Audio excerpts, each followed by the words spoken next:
She was 6 years old, and she ran 3 miles through pitch-black October darkness, on feet so cut and bleeding they left prints on his porch boards like something wounded and hunted.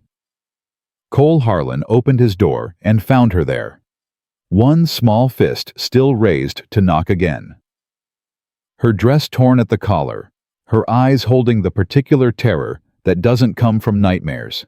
It comes from real things, real hands, real sounds. She looked up at him and said 4 words that changed the rest of his life.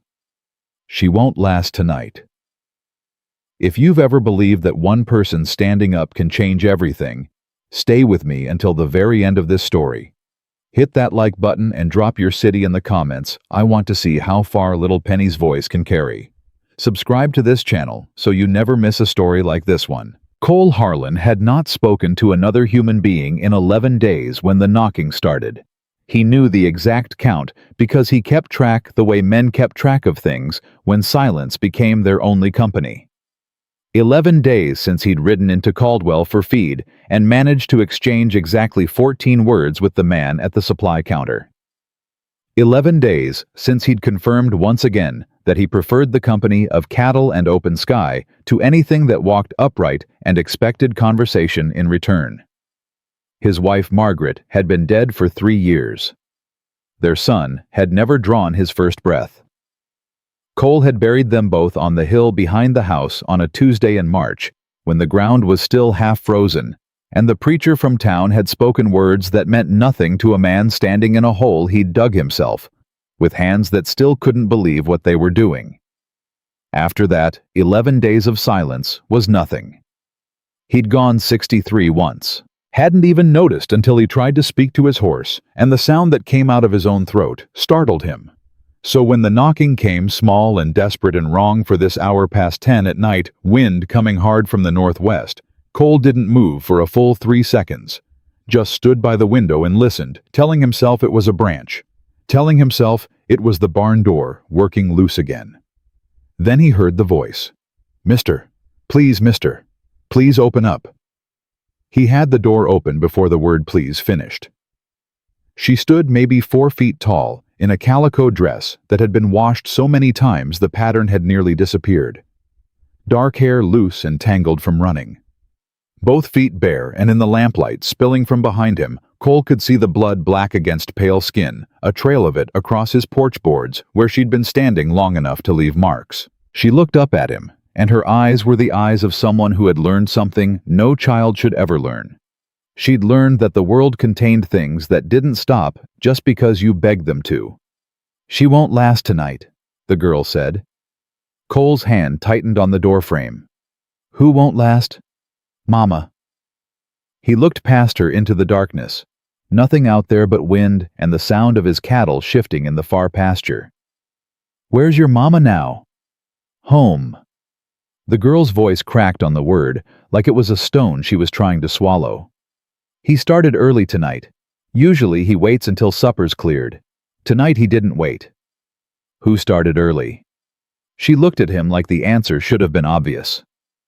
"Papa." Cole stepped back from the door. "Come inside."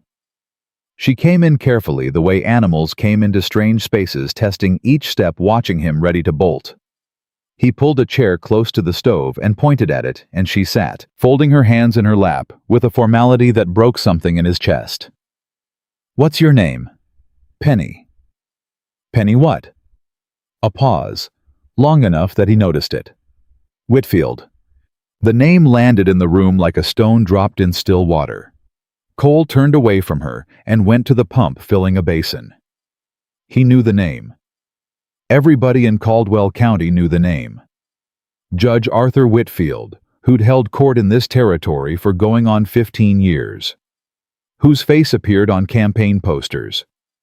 Whose name appeared on the deed of half the buildings in town. Whose opinion on any matter, legal, moral, social, was considered the final word by people who wanted to keep their jobs and their credit. Cole had never had an opinion about Arthur Whitfield one way or the other, which was exactly how he'd preferred it. He carried the basin to Penny and crouched in front of her. "Let me look at your feet." She let him without flinching, which told him everything. Children who flinched when touched had learned to expect pain from hands coming toward them. Children who went still and allowed examination had learned something worse. They'd learned that resistance cost more than surrender. "How far did you run?" "From our house to here." "That's better than 3 miles, Penny." "I know." She watched him clean the cuts with the same detachment she might have used watching someone shoe a horse. Mama measured it once. She said if I ever needed to run, I should count to 200 first. Make sure Papa couldn't see me from the road. Then run straight east to the fence line and follow it north until I found your lights. Cole's hands went still on her foot. "Your mama sent you here." "She didn't send me tonight. Tonight she couldn't. She couldn't talk right when I left." Penny's voice stayed flat and steady in the way of someone who had practiced steadiness the way other children practiced spelling. "But she showed me how to get here a long time ago. She made me practice. Said the Hart Ranch was the closest place with—" She stopped. "With what?" "With somebody who might actually do something." Cole set down the cloth and looked at her face. 7 years old, maybe. Small even for that. Cheekbones too sharp, which meant she hadn't been eating enough, which meant the money that should have gone to food had been going somewhere else, or the fear in that house had killed her appetite, the way fear killed everything eventually. "How bad is it tonight?" he asked. Penny looked at the stove. "I count when it happens. I count how many sounds. The sounds that are her." She pressed her lips together. "Tonight I counted 22 before I ran. Usually I don't run until after 10. Tonight I ran at 22. Cole stood up. He went to the corner and pulled on his boots. He took his rifle down from the wall, not because he intended to shoot a judge, but because he had learned in the war that a man carrying nothing walked into situations differently than a man carrying something, and he needed to walk in right. "You're going to stay here," he told Penny. "No, sir."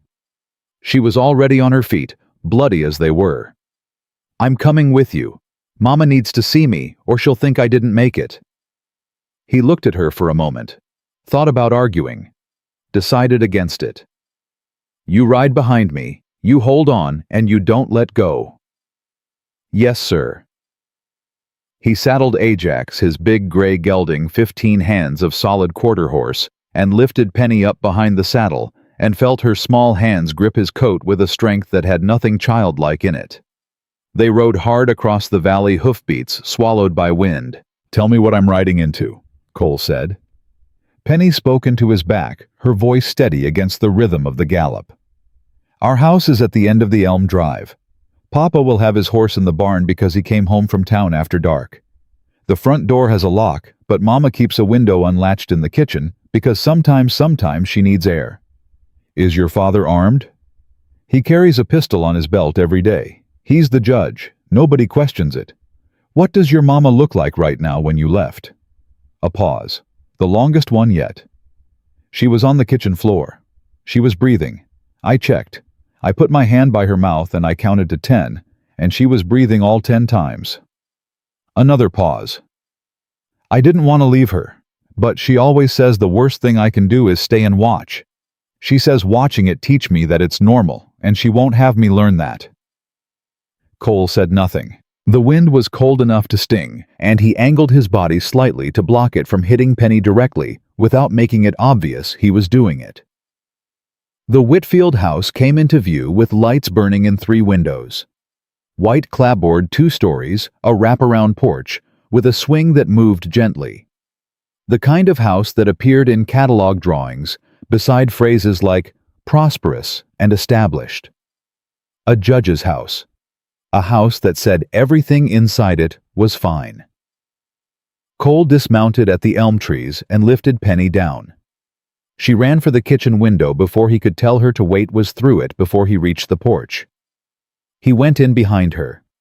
Grace Whitfield was on the kitchen floor where Penny had left her. She was conscious. That was the first thing Cole registered, and it mattered more than anything else in the room. She was conscious, and her eyes found Penny immediately, her arm reaching out, her split lip moving around her daughter's name, even though the sound that came out wasn't quite a word. I brought him, Mama, Penny said, kneeling beside her. I counted to 200, and I ran. Cole knelt on Grace's other side. She was maybe 28-30 at most. Dark hair fanned out across the kitchen floorboards. A face that would have been lovely without what had been done to it was still lovely, he thought, in the specific way that strength was lovely, even when it had been beaten half to the ground. Her eyes were dark and direct, and she looked at him without shame, which was the thing he hadn't expected. He'd expected shame. Women in this situation were usually taught to feel it.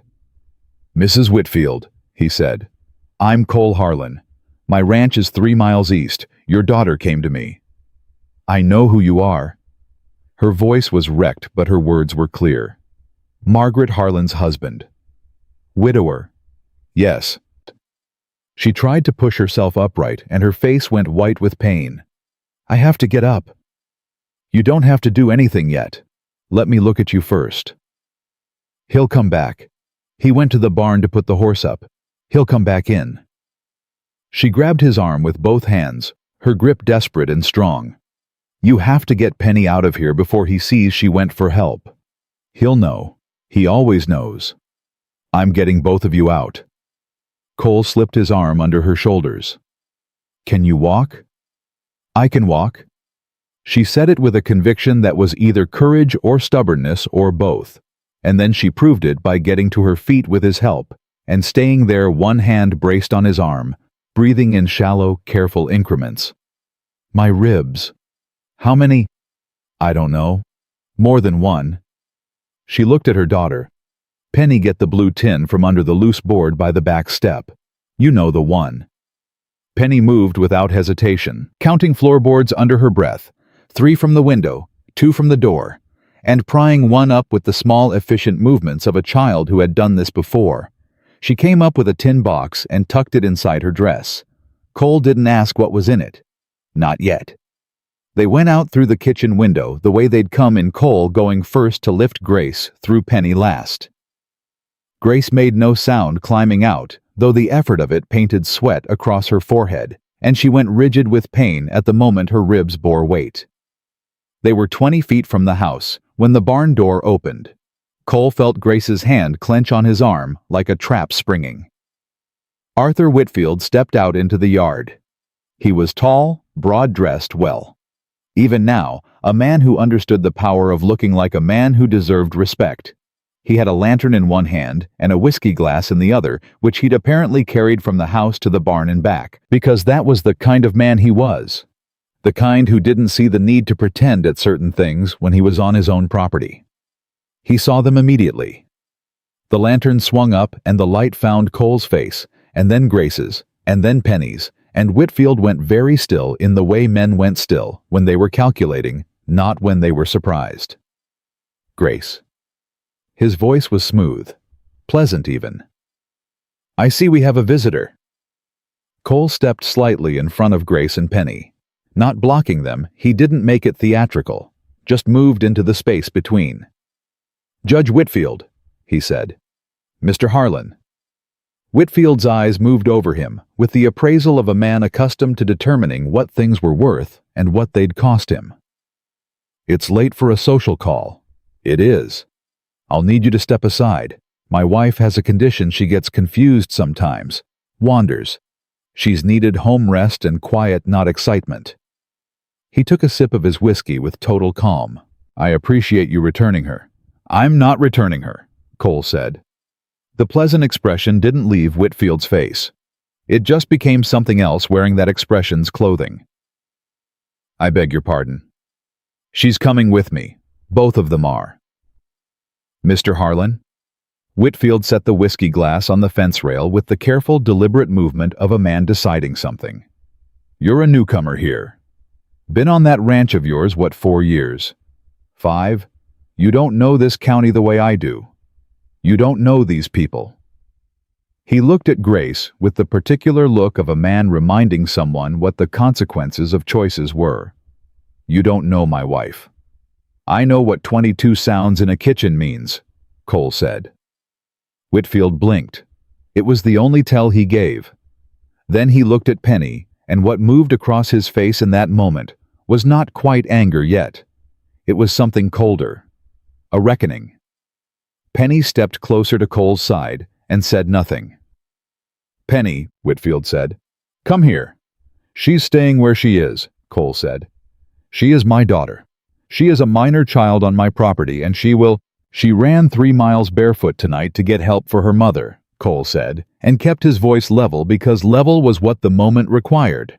Not heat, not fury, not the thing that was actually moving through him, which was a rage so pure and cold, it felt like something from before language. She ran those 3 miles on feet that are going to take a week to heal in the dark across open country. She did that because that's what her mother taught her to do when things got bad enough. He held Whitfield's eyes and didn't look away. "I'd say it got bad enough tonight." Whitfield set down the lantern now, both hands free. His right drifted toward his hip where the pistol sat. "You're making a very serious mistake. I've made them before." Cole's hand rested on his rifle, not lifting it, just resting there. "The last serious one I made was letting someone I cared about suffer alone, because I told myself it wasn't my business. I don't make the same mistake twice." The silence between them stretched out long enough that Ajax shifted and blew in the darkness beyond the fence. "Grace." Whitfield's voice softened, which was worse somehow than when it had been hard. It softened the way a blade softened when it was turned so the flat faced you instead of the edge. "Grace, honey, come inside. We'll talk about this. Whatever happened tonight, we can work through it. You know how much I love you. You know how much Penny means to me." Grace said nothing. "Grace." A sharper edge appeared now beneath the softness. "I'm asking you to come inside." Grace's hand found Penny's in the darkness, small fingers and smaller fingers braiding together. She looked at her husband for a long moment, with the eyes of someone who had memorized his face in the way of someone who'd needed to read it for danger for years, and now was reading it for the last time. "No," she said. One word, quiet as a door closing. Whitfield's face changed. "You'd better think very carefully," he said, and the pleasant voice was entirely gone now, and what was left was the voice he used when he'd stopped performing. "About what you're doing, about what this man is. He's nobody, Grace. He's a broken-down widower who hasn't spoken to another human being in months. Who is he to take sides in my family's—" "He opened his door," Grace said. Whitfield stopped. "That's all he did. He opened his door when Penny knocked." Grace's voice was steady in a way that surprised even Cole standing beside her. "You want to know who he is? He's the first person in 4 years who opened his door." For a moment, nothing moved. Then Whitfield took one step toward the gate. Cole raised the rifle. He didn't aim it. He didn't need to. The raising was enough. "The next step you take toward this family," Cole said quietly, "you take knowing I'll stop you." Whitfield stopped. The two men stood in the lantern light, and the wind looking at each other, and what passed between them was not words. It was the understanding that the world had just changed its shape. That a thing that had been hidden was now in the open, and open things could not be made hidden again, simply by wishing. "You have no idea what you're starting," Whitfield said. "I expect I'm starting exactly what needs to be started," Cole said.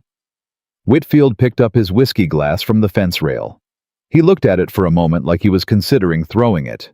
Then he looked at Cole and calculated some ratio of risk and certainty, and turned and walked back to his house without another word.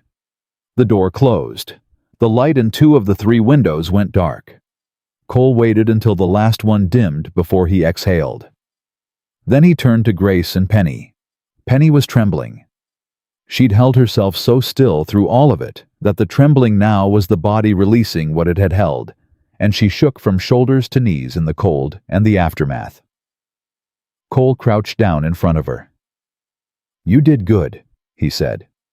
"You were very brave." "I wasn't brave," Penny said, her teeth chattering slightly.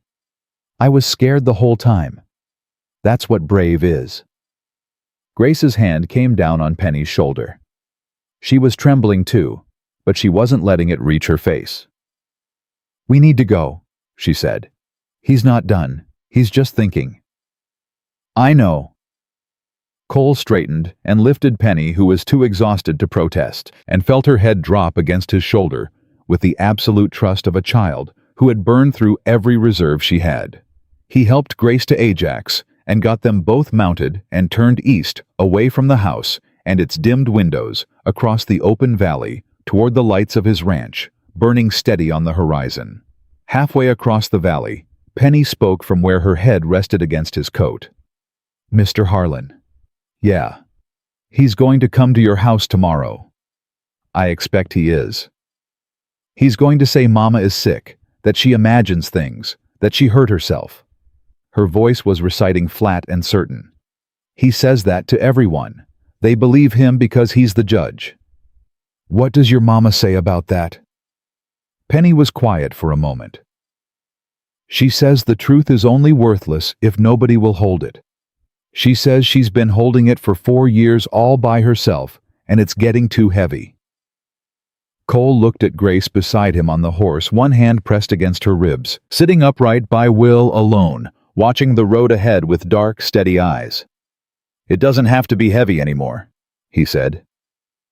Neither of them answered, but Penny's grip on his coat tightened slightly, and in the dark, he felt Grace straighten her spine, another fraction, and the three of them rode in the last of the October wind toward a house that was small and plain and held nothing remarkable except a door that opened. Sometimes that was enough. Sometimes that was everything. Back at the ranch, Cole set Penny on the kitchen bench, and she didn't protest being set down, which meant she was closer to the end of her endurance than she'd let show. He helped Grace to the chair by the stove, and she sat with one hand pressed flat to the table, steadying herself with the same quiet determination he was beginning to understand was simply who she was. "Let me look at your face," he said. She let him, same as Penny, that absolute stillness that said she'd learned not to flinch. Her cheekbone was wrong. The left side of her jaw was swelling hard. Her lip had split clean and bled and stopped. Her ribs, he didn't touch them, but he watched her breathe, and the pattern told him what he needed to know.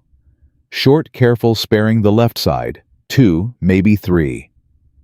"Penny," Grace said while Cole worked. "The blue tin. Open it." Penny retrieved the tin from inside her dress and opened it on the table. Inside, beneath a folded cloth, was a small leather-bound book, worn at the corners, the cover dark with handling. "What is that?" Cole asked. 4 years, Grace said simply. He looked at her. "Every time," she said. "Date description, how long until I could stand up again, which doctor I was forbidden to see, what he told me to say to the ones I was allowed to see." Her voice held no inflection, which was somehow more devastating than if it had. "I started it because I needed proof that I wasn't imagining it, that I wasn't losing my mind the way he said I was. I needed something outside my own memory that would tell me what was real." She looked at the book. 4 years of real. Penny climbed up onto the bench and leaned against her mother's side, carefully avoiding the ribs with the unconscious precision of a child who had learned her mother's body the way other children learn geography. Grace's arm came around her. "Tomorrow he'll come," Grace said. "I know. He'll have the sheriff with him, or the town lawyer, or both. He'll have papers, possibly. He'll have his reputation and 15 years of doing people favors they can't repay." She looked at Cole with those direct, dark eyes that had not looked away from a single thing that evening. "And I'll have a broken face and a leather-bound book and a 6-year-old who counted 22 sounds before she ran for help." 7, Penny said quietly. Grace looked down at her daughter. "I'm 7, Penny said. "Since September." Grace closed her eyes for just a moment, and in that moment, something moved across her face that wasn't pain from the ribs. It was older than that. "Since September," she said. "Yes." Cole looked at the book on the table.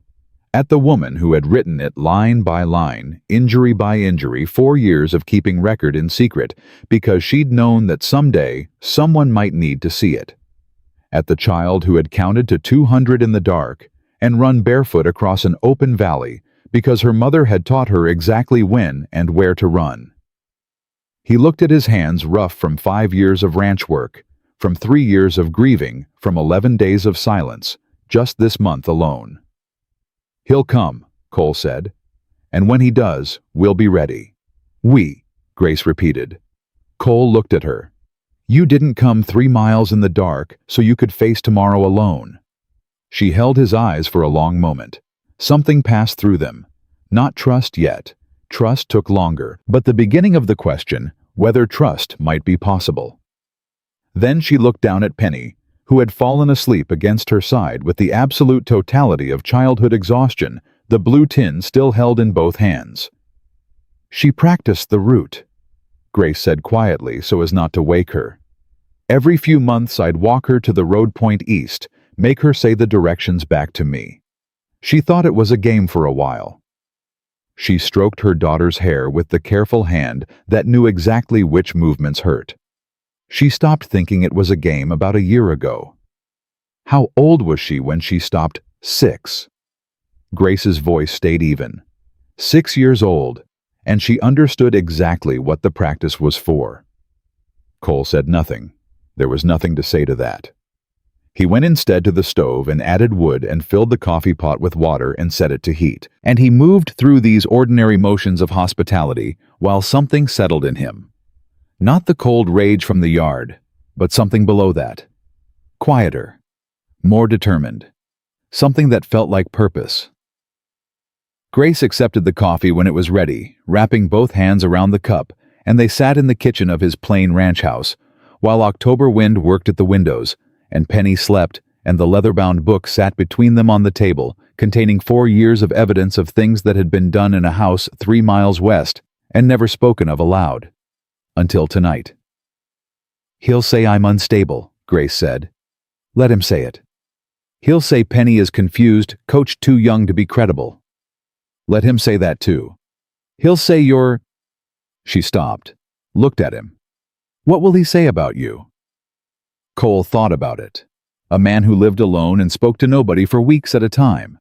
A man who'd buried his wife and kept the grave tended, but the house shuddered from warmth for going on 3 years. A man whose neighbors would describe him with the particular diplomatic vagueness people used for someone they'd decided not to understand. "He'll say plenty," Cole said.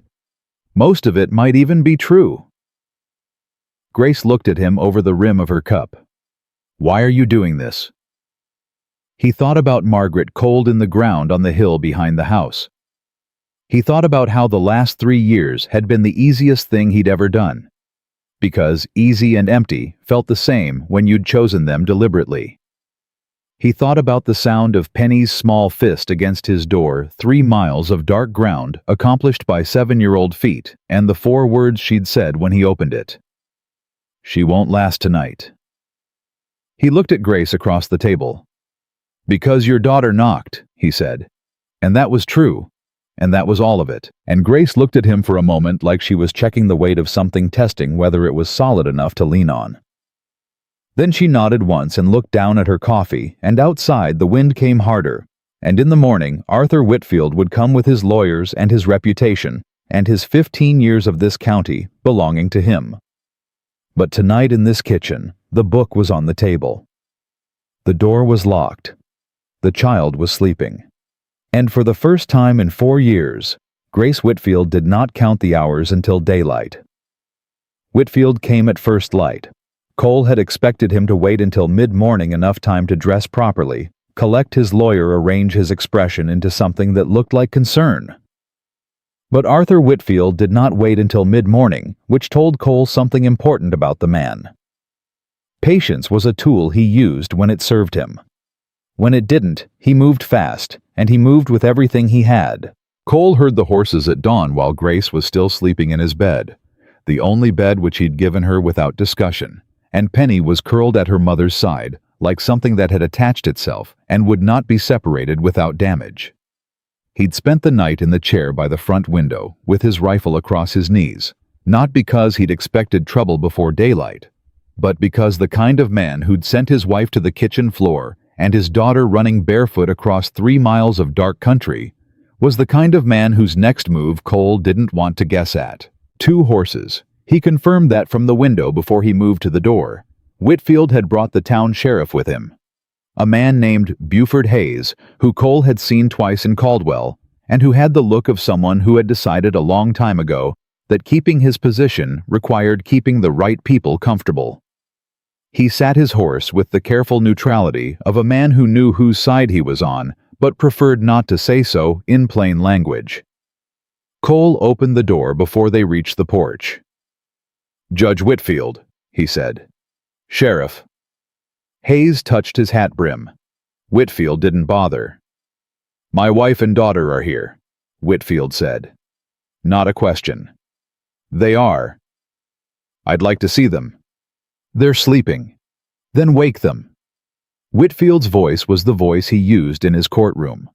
Cole guessed the voice designed to make the person hearing it feel that refusal was not a realistic option.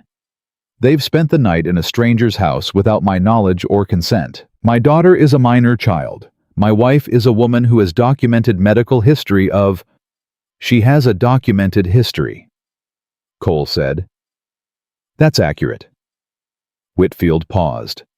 Something moved in his eyes, quick and calculating, and then was gone. "I don't know what she's told you." "She hasn't told me much of anything yet. She spent most of the night unconscious." Cole looked at him steadily. "Her ribs are broken. Her cheekbone may be cracked. Her face looks like she lost an argument with a fence post, except fence posts don't usually leave knuckle marks." Hayes cleared his throat. "Now, Mr. Harlan, domestic situations are—" "Sheriff, with respect, I know what a domestic situation looks like, and I know what a beating looks like, and those 2 things sometimes overlap, but they're not the same thing." Hayes closed his mouth. Whitfield dismounted. He moved slowly, deliberately, with the ease of a man who had learned that projecting control was half of having it. He walked to the foot of Cole's porch steps and stopped there, looking up, which put him at a disadvantage and which he accepted without visible discomfort, because men like Whitfield didn't feel disadvantaged at the bottom of steps. They felt disadvantaged only when the person above them had something they couldn't reach. "Mr. Harlan," he said, and his voice shifted. Registers entirely dropping into something that might have been reasonable, might have been genuine if Cole hadn't spent the night watching the results of its sleep carefully to avoid pain. "I understand how this looks. Truly I do. She's a complicated woman. She has a history of episodes, confusion. Sometimes she becomes convinced of things that didn't happen the way she remembers them." He spread his hands, palms up, the gesture of a man with nothing to hide. "I have never laid a hand on my wife in anger. Whatever she's told you—" "She hasn't told me," Cole said again. "She didn't have to." "Then you're taking the word of a 7-year-old child who is deeply attached to her mother and who has been—" "I'm taking the word of 2 broken ribs and a cheekbone," Cole said. "They don't have attachment issues." Whitfield's jaw tightened. The reasonable expression stayed, but something behind it shifted the way a lit fuse looked the same until the moment it didn't. "I want to see my wife. I have every legal right. Good morning." Both men looked up. Grace stood in the doorway behind Cole, one hand on the frame, wearing the same torn dress she'd arrived in, because there was no other dress to offer her. Penny stood at her side, Penny's hand threaded through her mother's fingers, and the 2 of them together in that doorway.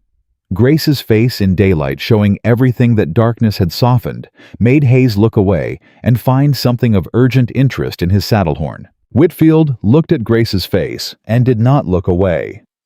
That too told Cole something. "Grace," Whitfield said, and his voice was soft now, the other register entirely the one that was meant to sound like love. "Honey, let's go home." "No," Grace said, same word she'd used last night. Same quiet, same door-closing finality. "Penny, come here." Whitfield switched targets without a pause, and Cole felt Penny's grip on her mother's hand tighten, even from where he stood. The child pressed closer to Grace's side and said nothing. "Penelope, I'm speaking to you." "She can hear you fine," Cole said. "She is my daughter." The reasonable voice was thinning now at the edges. "You have no standing here, Harlan. None.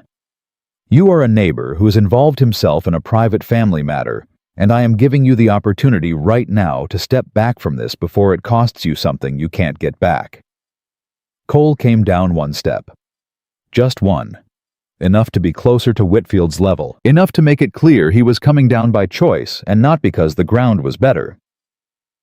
"Judge, I want to make sure I understand what you're offering. You're saying if I hand these two people back to you right now, we can all agree this didn't happen." "I'm saying there's no reason this needs to become a legal matter." "Funny," Cole said. "I was thinking there was every reason." Hayes found his voice from the top of his horse. "Now, Mr. Harlan, I understand your concern, but the judge has a point about jurisdiction. A man's household." "Sheriff Hayes." Cole looked up at him. "You've been the law in this county for going on 12 years. In 12 years, has anyone ever come to you about Grace Whitfield?" Hayes said nothing. "Has a doctor?" "A neighbor." "Has anyone ever said one word to you about what happens in that house?" "These matters are private." "Yes, I've heard that twice this morning." Cole looked between both men. A 7-year-old child ran 3 miles barefoot last night in the dark to keep her mother from dying. She knew the route because her mother had practiced it with her. "How long do you practice an escape route with a child?" "Sheriff, how many months?" "How old does a little girl have to be before she knows the word for what's happening to her mother? Isn't medicine, and it isn't clumsiness, and it isn't episodes." Penny spoke from the doorway. Her voice was small and perfectly clear. "I started practicing when I was 5. Mama said I needed to know in case." The silence that followed her voice had a quality to it that was different from ordinary silence. It was the silence of something that could not be unsaid, pressing against the morning air. Hayes looked at Penny. He looked at her face, at the direct seriousness of it, at the absence in it of any childish performance, at the matter-of-fact way she had stated a fact that no 5-year-old should have needed to know, and something moved through his expression that was not calculation. Hayes was a man who'd learned to avoid inconvenient things, but he was not. Cole thought a man who was entirely comfortable with what inconvenient looked like when it was 5 years old and standing in a doorway. Whitfield said, "Penny, that is not—" "It's true, Papa." Penny looked at her father, and Cole watched Whitfield receive that look from his daughter, this child who had counted 22 sounds before she ran, who had practiced her escape route for 2 years, who had memorized the distance from her kitchen floor to Cole's front door. "You know it's true." Whitfield looked at his daughter for a moment. Then he looked at Cole, and the last of the reasonable expression left his face entirely. And what was underneath it was not rage exactly. It was something colder. The face of a man revising his strategy. "I'll be back," Whitfield said, "with the county magistrate and my attorney and documentation of my wife's medical history, and we will resolve this through proper legal channels." He put his hat on with deliberate precision. "And when we do, Mr. Harlan, I would encourage you to have thought carefully about whether harboring my wife and child against my wishes is something you're prepared to defend in court." He mounted and rode Hayes following, and neither of them looked back. Cole stood on the porch until the horses were out of sight. Then he turned to Grace. "How much does the county magistrate owe your husband?" Grace almost smiled, which meant it hurt, and she did it anyway. "About $4,000 in a land deed." "Right." Cole came back up the steps. "Then we need to move faster than he does." He saddled Ajax before breakfast and rode into Caldwell alone, leaving Grace and Penny with the latch thrown and the rifle close enough to reach. Caldwell at 7 in the morning had the unhurried pace of a town that had not yet heard its news for the day, which gave Cole a narrow window to work in. He went first to Dr. Samuel Pruitt, whose office sat above the feed store, and who had the reputation of a man who charged fairly, and kept records of everything out of the conviction that paperwork was its own form of morality. Cole had seen him once for a cut that needed stitching, and had come away with the impression of a man who asked inconvenient questions when inconvenient questions were called for. Pruitt opened his door at Cole's knock, took one look at his expression and said, "Come in and tell me what happened." Cole told him. Concise, factual, the way he'd learned in the war to report damage without editorializing, because the facts edited themselves when they were bad enough. Pruitt listened with a pen in his hand, writing as Cole spoke, and when Cole finished, Pruitt looked at his notes and said, "I need to examine her today, this morning if possible." "I was hoping you'd say that." Arthur Whitfield is not a man who loses gracefully. Pruitt set his pen down. "You understand that. You're not just making an enemy of him personally. You're making an enemy of every person in this county who owes him something, which is most of them." "I know. And you're doing it anyway." "I'm doing it anyway." Pruitt looked at him with the appraising look of a man evaluating something he hadn't expected to find. "All right," he said. "Give me 20 minutes. Cole's second stop was the telegraph office, where he sent a message to the territorial circuit judge, a man named Aldous Webb, who traveled the region on a schedule that was public record, explaining in as few words as the situation allowed that a matter of domestic violence, documented evidence, and a child witness required his attention in Caldwell County before the local judicial system could be used to bury it. The telegraph operator, a young woman named Clara Finch, read the outgoing message twice before she sent it. Then she looked up at Cole and said, "This is about the judge's wife, isn't it?" Cole said nothing. "I've seen her face," Clara said. 3 times in 4 years, I've seen her face wrong and never said anything because—" She stopped, looked at the message in her hand. "It'll be sent within the hour." "Thank you." He was back at the ranch by 9 with Pruitt's buggy following behind. Grace received the doctor in the kitchen with the same careful dignity she seemed to bring to everything, answering his questions directly and without embellishment. And when Pruitt's examination was finished, he sat at Cole's kitchen table and wrote for 15 minutes in his careful physician's hand while the room was quiet, except for Penny counting something under her breath in the corner. 3 ribs, 2 cracked and 1 broken, Pruitt said without looking up from his writing. The cheekbone is fractured, not cracked. There is evidence of an old injury to her left wrist that was not properly set. He kept writing. This is not the first time.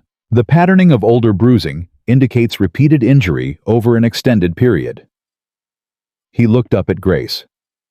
"Mrs. Whitfield, I owe you an apology." Grace looked at him.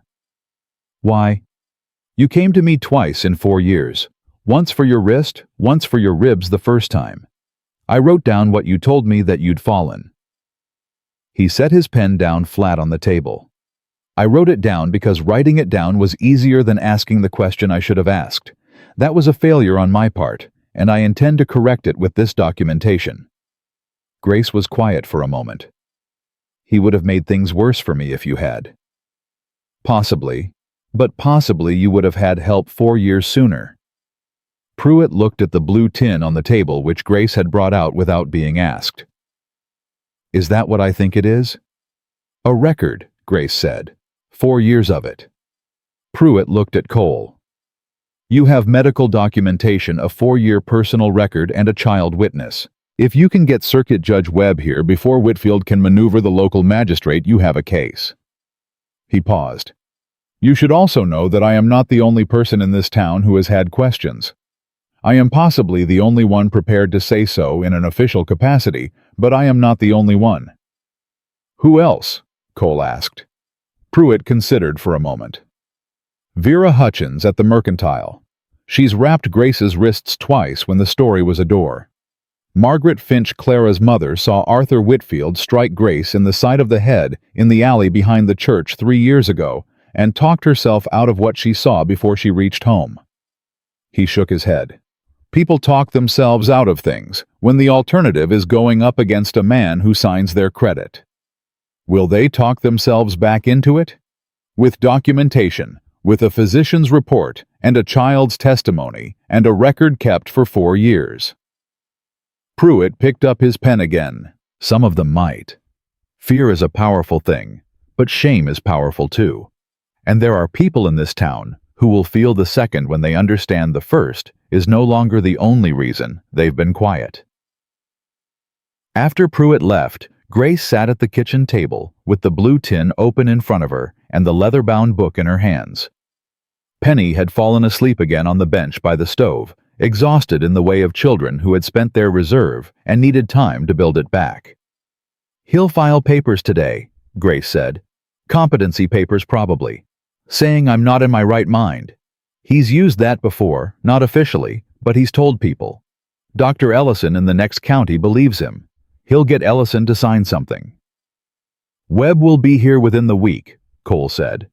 "He moves fast when jurisdictional integrity is the issue. What if he's not fast enough? Then we make enough noise between now and then that Whitfield can't move quietly." Cole sat across from her. "How much does the town know? What do ordinary people, not the ones who owe him, what do they know about what happens in your house?" Grace thought about it. "They know I have a condition. That's the story. They've been told it, and most of them have chosen to believe it because Arthur is generous and visible, and the alternative is uncomfortable." She looked at the book. "But women talk, Mr. Harlan. Even in a town like this, women talk to each other in ways men don't always know about. Vera Hutchins knows.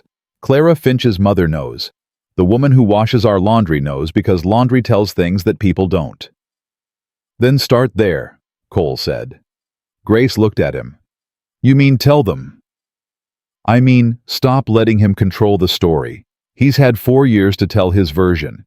You have 1 day before he files whatever he's going to file, and you have the truth and a physician's report and that book."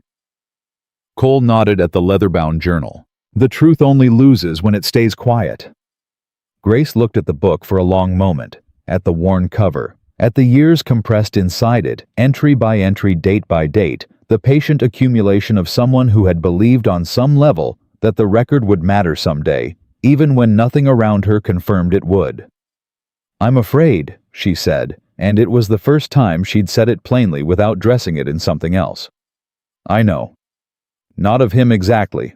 Not anymore, not after—" She stopped, started again. "I'm afraid that people will look at me and decide the story they already have is easier than the truth. I've watched him charm a room for 15 years. I know what he can do when he needs people to believe something." "Some of them will choose the easier story," Cole said. "That's true, but not all of them will. And the ones who don't, that's who we need." Grace looked at Penny sleeping by the stove, her feet still wrapped in the cloth Cole had used to clean the cuts last night. The child's face in sleep was different from her face awake, younger, softer, freed for a few hours from the watchfulness that waking required. "She practiced that route for 2 years, Grace said quietly. 2 years of walking her daughter to a road and pointing east and making her say it back. I want you to understand what that was like.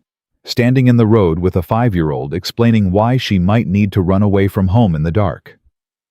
She looked at Cole. "I didn't do that because I was confused or delusional or having an episode. I did it because I was a mother who needed her daughter to survive." "I know," Cole said. "I need people to know it." She straightened, and the straightening clearly hurt, and she did it anyway. "I need people to understand that I was never the woman he described. I was a woman who was afraid, and I built the best protection I could with the materials I had, and one of those materials was a 7-year-old girl who could count to 200 and run east." Her voice stayed level. "That's not illness. That's survival." "Then say that," Cole said. "Say exactly that to Vera Hutchins and Clara Finch's mother, and every woman in this town who has looked at your face and told herself a story about doors and clumsiness. Say it out loud with the book in your hand and Pruitt's report behind it." Grace pressed her hand flat on the journal. 4 years of real, she'd called it. 4 years of evidence that the world inside her house was not the world Arthur Whitfield described to everyone outside it. "If I do this," she said slowly, There's no coming back from it. He'll fight with everything he has." "He's already going to fight with everything he has," Cole said. "You already left. The only question now is whether you fight standing up or waiting." She sat for a long moment in the quiet kitchen, Penny breathing soft and even by the stove, the blue tin open on the table between them. Outside, the October wind had died overnight, and the morning was still and cold and clear, the kind of morning that made the world look simple even when nothing about it was. Then Grace Whitfield opened the leather-bound book and said, "March 4th, 1878. Cole looked at her. "The first entry," she said. "Do you want to hear it?" He pulled his chair closer to the table, folded his hands, and listened while she read. And in the listening understood for the first time and completely the full weight of what this woman had been carrying alone, and why she had never put it down, and what kind of courage it took to pick it up now and carry it forward into daylight.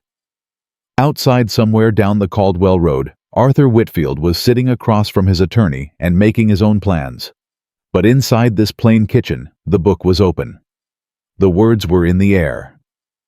And Cole Harlan, who had not spoken to another human being for 11 days before a 7-year-old knocked on his door, found that he had quite a lot left to say.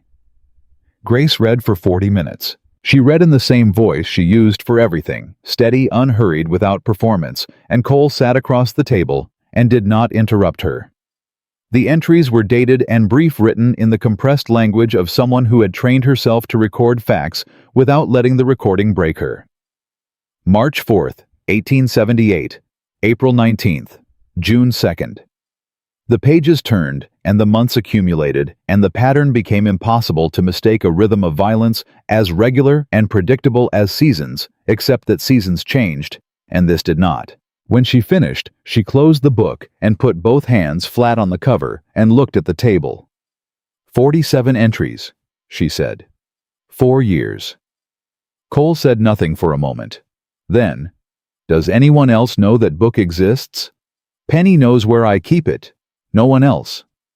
She paused. "He searched the house twice that I know of. Looking for something, though I don't think he knew exactly what. I moved it 3 times. A small dry sound that wasn't quite a laugh. "He never thought to look under the floorboards. Arthur doesn't think about what's beneath his feet." Cole stood and went to the window and looked out at the empty road and thought about Whitfield sitting in an attorney's office right now constructing something. A man like that would move through his options the way a general moved through terrain, methodically exploiting every advantage, cutting off retreat. He would have the magistrate. He would have Ellison's signature on a competency document. He would have 15 years of performed respectability to deploy like artillery. What they had was a book, a doctor's report, and a 7-year-old who had counted to 200 in the dark. It would either be enough or it wouldn't. "Get dressed," Cole said. "We're going to town." Grace looked up. "Now." "He's moving right now. Every hour we stay out here is an hour he spends building walls." Cole turned from the window. "You said Vera Hutchins knows. Clara Finch's mother. Who else?" "Reverend Alderman's wife, Ruth. She found me once behind the church. I told her I'd fallen. She didn't believe me, and she didn't push, and I've always thought she was waiting for me to tell her the truth." Grace stood carefully, one hand on the table. "Helen Pruitt, Samuel's wife. She's brought food to the house twice after bad weeks. Never said anything directly, just left the food." "Then those are our first stops." Cole looked at her face, at the bruising that daylight made unambiguous. "Can you walk into a room looking like that and talk about it plainly?" The question was blunt, and he meant it to be. Grace deserved the blunt version. She considered it seriously the way she considered everything. "I don't know," she said. "I've spent 4 years not talking about it. The habit of not talking is very strong." She touched her jaw carefully, feeling the swelling. "But I wrote it down. Every time. Which means part of me always intended to talk about it eventually." She straightened. "I think that part is louder this morning than it's ever been." Penny woke while Grace was washing her face at the basin, and the child moved immediately to her mother's side without being called, slipping her hand into Grace's with the automatic ease of long habit. Grace looked down at her daughter, and something passed across her face. Not grief exactly, but its close relative, the particular pain of understanding what a child had absorbed simply by living in proximity to adult suffering. "You're coming with us," Grace told her. Penny nodded. "I counted 11 houses between here and the Mercantile. It takes 23 minutes if you walk steady." Cole looked at her. "You've walked it before." "Mama and I used to walk to town on Fridays when Papa was in court." She said it was good to know the distance of things. Penny pulled on her boots with careful attention to her still tender feet. She said knowing distances meant you always knew how far you were from somewhere safe. Cole brought the wagon around and they rode the 3 miles into Caldwell with the morning fully established around them, the road carrying the ordinary traffic of an October weekday. Cole watched every rider they passed and recognized none of them as Whitfield's men, which meant either Whitfield hadn't sent anyone to watch the road yet, or his men were watching from cover. Both were possible, and neither was reassuring. Vera Hutchins opened the Mercantile at 7 each morning and closed at 6 each evening, and had not varied this routine in 11 years. She was a compact woman in her 60s with sharp eyes and the particular directness of someone who had outlived several people's opinions of her. When Cole pushed through the Mercantile door with Grace beside him, Vera looked up from behind the counter, and her expression moved through 3 things in rapid succession: recognition, shock at Grace's face, and then a settling into something that looked like it had been waiting. "Grace Whitfield," Vera said. "Vera." Grace walked to the counter. She carried the blue tin in one hand and her spine straight, despite the ribs, and she set the tin on the counter between them and looked at Vera steadily. "I need you to look at something." Vera looked at the tin, looked at Grace's face, looked at Cole standing near the door. Then she reached under the counter and turned the sign in the window to closed and said, "Clara, go sweep the back." The young woman stacking shelves in the corner disappeared without a word. Grace opened the tin. She took out the book and opened it to the first entry and pushed it across the counter to Vera, and Vera read the first page and the second and the third, and didn't speak for a long time. Penny sat on the stool by the candy jars and counted the jars under her breath 1 through 14 and then started over. Finally, Vera looked up. Her eyes were bright in the way eyes got when the moisture in them was being held by will alone. "How long have you been keeping this?" "4 years. 4 years. Vera's hand rested flat on the open page. "Grace, I wrapped your wrists twice. I told myself—" She stopped. "I told myself what he told everyone, that you were fragile, that you had nervous spells." Her jaw tightened. "I knew. I didn't know the details, but I knew, and I let him tell me a different story because he was the judge, and you were—" "A woman with a condition," Grace said quietly. "I know. I'm sorry. I'm not here for apologies.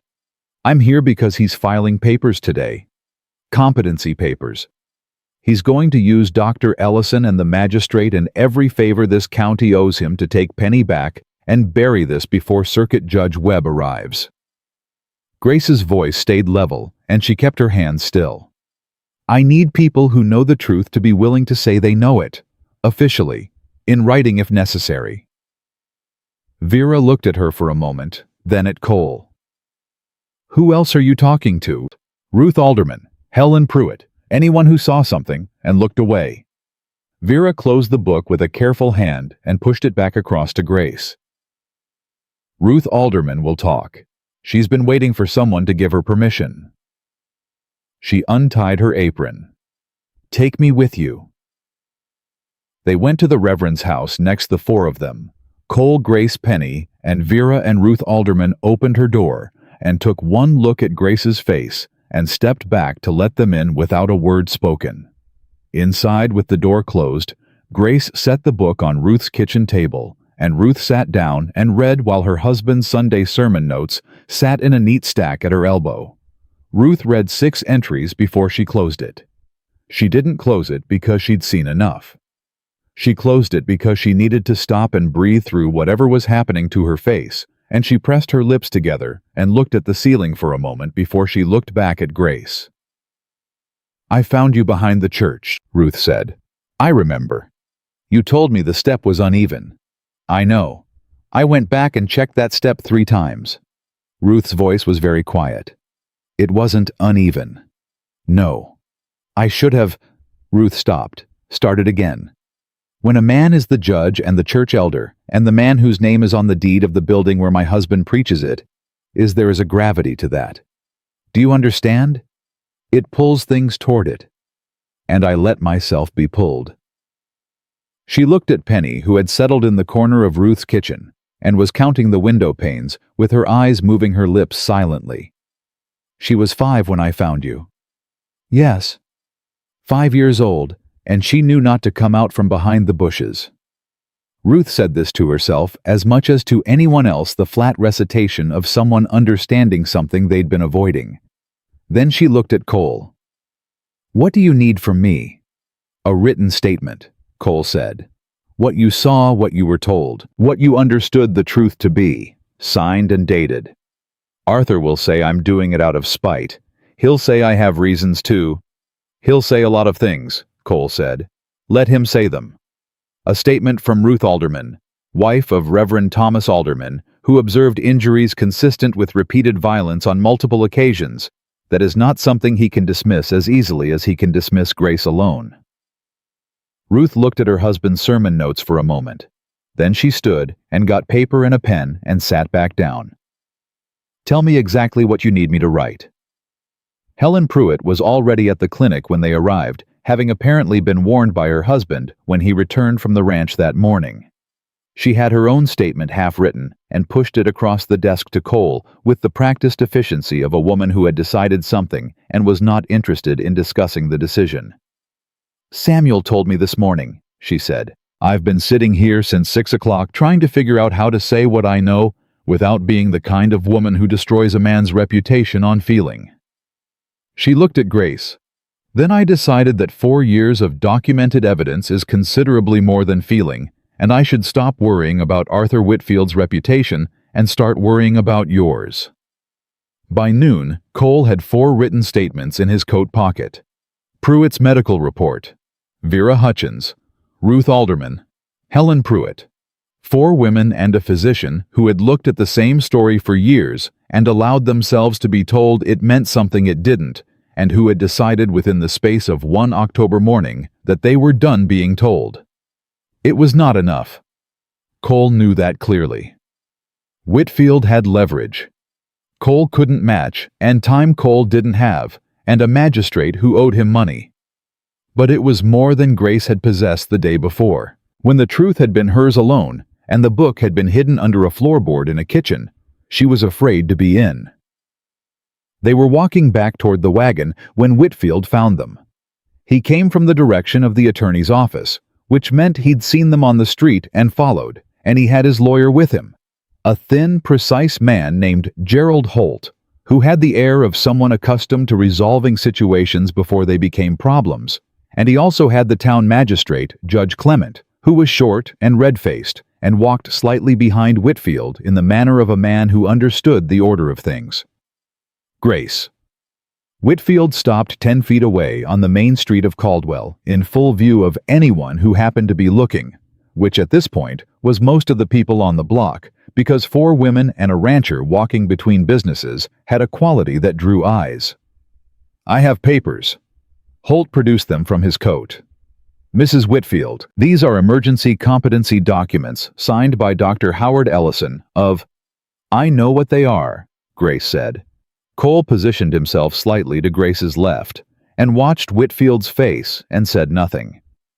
"These papers authorize the temporary return of Penelope Whitfield to her father's custody, pending a competency hearing." Holt continued, addressing Cole now rather than Grace, which was itself a statement about who Holt considered the relevant party. "Any interference with this transfer constitutes obstruction of a legal—" "Gerald." Vera Hutchins stepped up beside Grace. Her voice was not loud, but it carried the quality of someone who had been running a business in this town for 11 years and was accustomed to being listened to. "You went to school with my nephew. I've known you since you were 9 years old. You look me in the eye and tell me that document is legitimate." Holt looked at Vera, looked at the document, looked back at Vera, said nothing. "Howard Ellison is in the next county," Vera continued. "He has not examined Grace Whitfield in 2 years. He signed that paper because Arthur asked him to, and both of you know it." She looked at Magistrate Clement. "Clement, you know what you owe Arthur Whitfield, and you know what that's done to your judgment for the last 10 years. There are 4 signed statements in that man's coat pocket that will make very interesting reading in a circuit court proceeding." Clement's red face went redder. "Now see here, Vera, you have no standing to." "I have 30 years of standing in this town," Vera said. "And I have a voice which I should have used before now." Whitfield looked at Cole.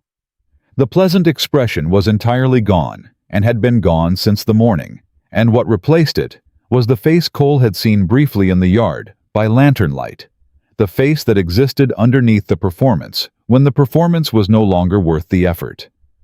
It was not a frightening face exactly. It was something worse than frightening.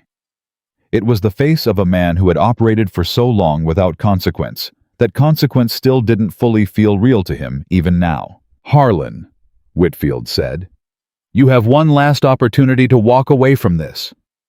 "I walked away from things for 5 years," Cole said. "I'm done with the practice. I will take everything you have. That ranch, your credit, your standing in this county. I will make it impossible for you to buy feed or sell cattle or conduct any business within 50 miles of here." Whitfield's voice was still level, still controlled, but the control was the kind that came from clenching, not from ease. "You are one man with a dead wife and a failing spread, and no reason anyone in this county should take your word over mine." "Papa!" Penny's voice cut through the street like a blade through cloth. She had been standing behind Grace, and now she stepped forward and stood beside Cole, and she looked at her father with the clear-eyed directness of a child who has nothing left to perform. "Papa, I counted 22 sounds before I ran," she said. "The last 5 were the worst ones, the ones that meant Mama couldn't get up by herself after." She said this plainly, without drama, the way she counted everything as a statement of fact about a world she had measured with care. "I don't want to come home." Something happened to Whitfield's face when his daughter said that. Something that was not for just a second strategy or calculation, or the practiced emotion he deployed the way other men deployed tools. It was something raw and unguarded, and almost human, and it passed so quickly that Cole wasn't sure he'd seen it, except that he had. Then it was gone, and Whitfield was a man deciding something. "Clement," he said without looking away from Cole, "file those papers." "Arthur," Clement began. "File them." Still looking at Cole. "We'll let the process work." "The circuit judge will be here within the week," Cole said. "Webb doesn't like his jurisdiction complicated by paperwork filed in bad faith. You know that better than anyone. Then we'll see what Webb makes of it." Whitfield took one step forward close enough now that his voice didn't need to carry. "I built this county, Harlan, 15 years. Every road, every building, every business that didn't fail. I am not a man who loses what he's built because a widower with a savior complex decided to involve himself in another man's household." His eyes moved to Grace, and his voice dropped further until it was just for her. "You know how this ends, Grace. You've always known." Grace looked at her husband. She looked at him the way she'd looked at him the night before reading his face for the last time, but this morning it was different. This morning she had Ruth Alderman beside her and Vera Hutchins beside her, and 4 signed statements in Cole Harlan's coat pocket, and a book in her hands that contained 4 years of her own survival written in her own hand. "I used to know how it ended," she said. "I plan differently now." Whitfield held her eyes for a moment. Then he turned and walked back the way he'd come, Holt beside him, Clement trailing behind with the papers still in his hand, and the expression of a man reconsidering several things simultaneously. Cole watched them go. Vera made a sound beside him that might have been satisfaction, or might have been the exhale of someone who'd been holding their breath. "He'll file anyway," Grace said. "I know. Clement will sign whatever Arthur puts in front of him." "I know that too." "Then what do we do?" Grace's voice was steady, but there was something underneath it. The thing that steadiness was built to contain the fear that doing everything right was still not the same as winning. Cole looked down at Penny, who had returned to his side and was counting the planks of the boardwalk under her feet with patient concentration, lips moving 1 through 8 and back to 1. "We wait for Webb," he said. "And we make sure that by the time he arrives, the truth is so loud in this town that burying it would take more than Arthur Whitfield has left to spend." Vera touched Grace's arm. "Come back to the Mercantile. There are 3 more women I want you to talk to before the afternoon is out." She looked at Cole. "Women who've been quiet for different reasons and who I think are ready to stop." Grace looked at Cole, and in her look was the question she didn't ask aloud, the one that was not really about strategy or court proceedings or circuit judges.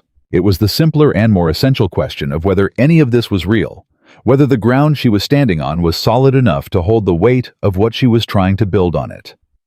Cole gave her the only honest answer he had, which was not a promise about how things would end, but a statement about how they were proceeding. "Go with Vera," he said. "I'll be here when you come back." And Grace Whitfield, who had spent 4 years building escape routes and writing evidence in secret and teaching her daughter to count to 200 before running, turned and walked toward the Mercantile, with her head up and the book in her hands, and Vera Hutchins beside her, and Penny counted 11 houses on the way and arrived at 14, which she found satisfying. Cole stood on the main street of Caldwell and watched them go, and thought about what came next. And what came next was Webb and the law and a courtroom where the book would be opened and read aloud to people who had no version of the story, yet who would hear it without Whitfield's 15 years of groundwork underneath it. He thought about what Whitfield had said. "You know how this ends." He thought about Grace's answer. He was beginning to think she was right. Circuit Judge Aldous Webb arrived on the 5th day. Cole had been counting 2 in his own way, not the way Penny counted, not with the precision of someone measuring danger, but with the steady awareness of a man who understood that time was not neutral in this situation. Every day that passed was a day Whitfield spent consolidating calling in favors, shaping the story in rooms Cole couldn't enter. Clement had filed the competency papers on the afternoon of the confrontation, as Grace had predicted, and the filing had moved through the local system with the frictionless efficiency of paperwork that had powerful hands behind it. Webb rode in from the north on a gray morning with 2 deputies and a leather satchel that contained, Cole knew from the telegraph response he'd received, full awareness of what he was riding into. Webb had been a circuit judge for 9 years, and had the face of a man who had heard most of the things men said to each other in rooms where power was being contested. He was not easily impressed, and he was not easily pressured, and he had a reputation in 4 territories for the particular quality of his impartiality, which was not the false impartiality of a man pretending not to have opinions, but the genuine impartiality of a man whose opinion was always and only the evidence. Cole met him at the edge of town because he'd been watching the North Road since dawn. "Mr. Harlan," Webb said, reining in his horse. He had a look at Cole that was quick and comprehensive, the kind of assessment that took 2 seconds and missed nothing. "Your telegraph was concise. I tried to keep it to what mattered. You succeeded." Webb swung down from the saddle. "Tell me the rest on the way. I want to see the woman and the child before I see anyone else." They rode to the ranch together, Cole talking and Webb listening in the way of someone filing information rather than reacting to it. Cole laid it out in order the night Penny arrived: Grace's injuries, Pruitt's examination, the book, the morning confrontation on Main Street, Clements filing the statements from Vera and Ruth and Helen. When he finished, Webb was quiet for a moment. "How many entries in the record?" Webb asked. 47. "Over 4 years?" "Yes, sir." "And the child, how old?" 7, 8, in November. Webb looked at the road ahead. I've seen competency filings used as weapons before. It's a particular kind of cruelty, using the law to make a woman's truthful account of her own life into evidence of her instability. His voice was level and without heat, which somehow made the statement more damning than outrage would have. I don't enjoy seeing it. Grace was at the kitchen table when they arrived, the book in front of her and Penny beside her, working through an arithmetic problem on a slate. It was a scene of such deliberate normalcy that Cole understood it immediately. Grace had arranged, it had decided that what Webb needed to see first was not a woman in crisis, but a mother at a table with her daughter doing ordinary things under extraordinary circumstances, which was, in fact, what she had been for 4 years. Webb sat across from her and looked at her face, which was a week into healing, and still told its story clearly, and said, "Mrs. Whitfield, I'm Judge Aldous Webb. I've read your husband's filing, and I've heard Mr. Harlan's account, and I'd like to hear yours." Grace told him. She told him the way she'd told Cole, steadily, without embellishment, with the book open on the table between them and her hands still. She read 4 entries aloud when Webb asked her to choosing them herself, and the entries she chose were not the worst ones. Cole noticed that. She chose ones that were precise and specific, and that contained the kind of detail: which hand, which room, how long before she could breathe normally, that had the unmistakable quality of truth, which was specificity that served no dramatic purpose, and that a person inventing a story would not have thought to include. When she finished, Webb looked at Penny. "Young lady, I'm going to ask you some questions, and I need you to answer them as plainly as you can. Can you do that?" Penny set down her slate. "Yes, sir." "How old were you when your mother first showed you the way to Mr. Harlan's ranch?" "5. She said it without hesitation. "We walked it 3 times before I had to do it by myself." "Why did she show you?" "Because she said if things got too bad and she couldn't come herself, someone needed to know where to go." Penny looked at Webb with the clear, serious eyes that Cole had come to understand were simply her ordinary eyes, the ones she used for everything, because she had learned early that the world required close watching. "She said I would know when it was too bad. She said I'd feel it." "And the night you came to Mr. Harlan, did you feel it?" "Yes, sir. I counted 22 before I ran. That's the most I ever counted." Webb looked at her for a moment in the way he'd looked at the road earlier, comprehensively, without reaction. Then he looked at Cole. "I'll need the statements and the medical report. I'll need to examine the record personally." He closed his own notebook. "And I'll need to speak with Arthur Whitfield." "He'll have Holt with him," Cole said. "He's entitled to counsel. I'm entitled to conduct my own inquiry independent of whatever Clement filed, which I am prepared to suspend pending my review." Webb stood. "Mr. Harlan, I want you to understand something. The evidence you've assembled is substantial. The child's testimony alone is not something that can be explained away by a competency narrative, because no competent person coaches a child to say what that child just said to me. The detail is wrong for coaching. Coached children give you the broad shape of a story. That child gave me the texture of 4 years of lived experience." He looked at Grace. "Mrs. Whitfield, I cannot promise you an outcome. What I can promise is that I will hear this case with full attention and that I will not allow procedural maneuvering to substitute for evidence. That's all any judge should promise, and most of them don't." After Webb left with his deputies for town, Grace sat for a long moment without speaking. Penny had returned to her arithmetic, the scratch of the slate pencil, a small, steady sound in the quiet kitchen. Outside, the wind was picking up from the northwest the way it did before a weather change. "He believed me," Grace said finally. Not with triumph. With something that was closer to bewilderment, the particular disorientation of someone receiving something they had waited for so long, it had begun to feel theoretical. "He believed the evidence," Cole said, "which is what you built it for. 4 years ago, I started writing in that book because I needed to know I wasn't losing my mind." She looked at the journal, which had spent 4 years under a floorboard and was now the most important object in the county. I didn't write it for a judge. I wrote it for myself, to prove to myself that the floor was real, and my hands were real, and what was happening was real, and not something I was imagining the way Arthur said I imagined things. It became both, Cole said. Yes. She touched the cover. It became both. The hearing was set for 2 days later, which was fast by the standards of frontier jurisprudence. But Webb was a man who understood that delay in situations like this was itself a form of ruling, and he declined to let Holt's procedural objections slow him past what was strictly necessary. Clement submitted his filing.